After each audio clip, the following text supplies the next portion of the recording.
I'm beating him up, I'm beating him up. As soon as he gets outside of this zone, I'm laying off. All right, the red area is like a high threat, high scoring opportunity. All right, this is where attackmen are the most dangerous. And you don't want to be relying on your stick at that point. You want to be getting them away from this danger zone and making them less of a threat. So Sean's driving on me from behind. When I'm in this area, I'm all hands. As he's coming up, I'm putting my cross check on him. I'm trying to get him here. I'm trying to play physical and body him up. As soon as he gets outside of this zone, I want to use my 6-foot advantage, right? Because I can stay on his hands and prevent him from being an effective feeder by throwing pokes and slaps, but I don't have to compromise my position. I don't have to be right here on him anymore because he's less of a threat to the cage. All right, but when he's inside the red zone, I'm playing physical and I'm banging. That's my time. That's when I like playing defense, is banging in the red zone. All right, the yellow zone, stick. All right, you guys get the difference?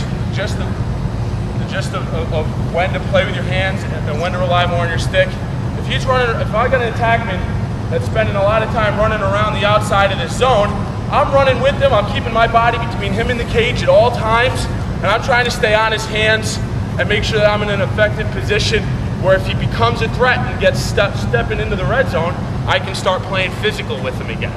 All right, if he goes away from the cage, I'm back to my checks. All right, it's back and forth all game long. All right, but when I'm in tight here, if I'm playing all stick, you know, I go to throw a big slap check on Sean here. As soon as I load it up, that's a shot. Right, this amount of time is more than enough time for someone like Sean to get a shot. Right, it's why I don't want to rely on using my stick in here. I want to rely on being in tight on him and making it tough, making him have to shoot around me, shoot off balance, be uncomfortable. That's one thing as an attackman too, or actually I shouldn't even use the word attackman mid. As an offensive player, offensive players should be able to play attack and mid. But no one, right? I mean, just where you I are, don't see many guys what your hands goal is. perfectly together. Anytime you're the defenseman, pushing you along here, coming up to the 6 and 6, to the 5 and 5, 5 yards out, 5 yards up, most dangerous spot for an offensive player to be on the field. Guys, it's either that or when you're pushing down the alley. Right? Guys are going to be pushing into you. It's up to you. You don't want to be doing that. Jack's going to lean on me.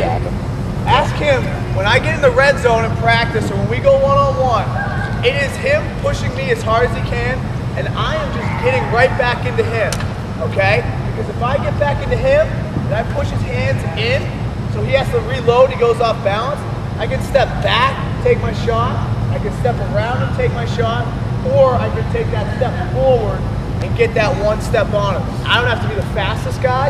I don't have to be the strongest guy. I just have to play big, okay? That's one thing offensive players don't do enough of, is get into your guy. Don't be afraid to be physical with him. This is a contact sport.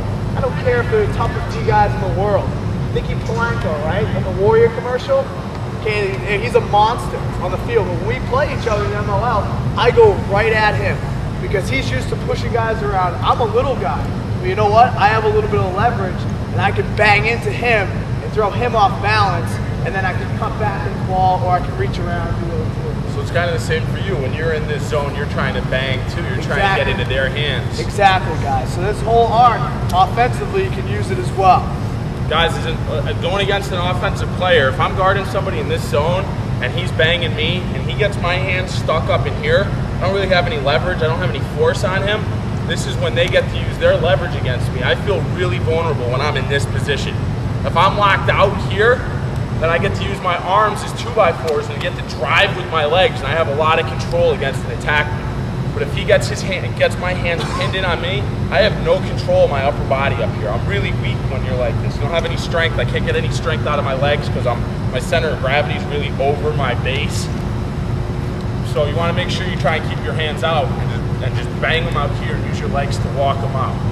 The next thing really I want to talk about is how to make sure your body's in the right position to be banging a guy physically inside. And you want to be jacking them up.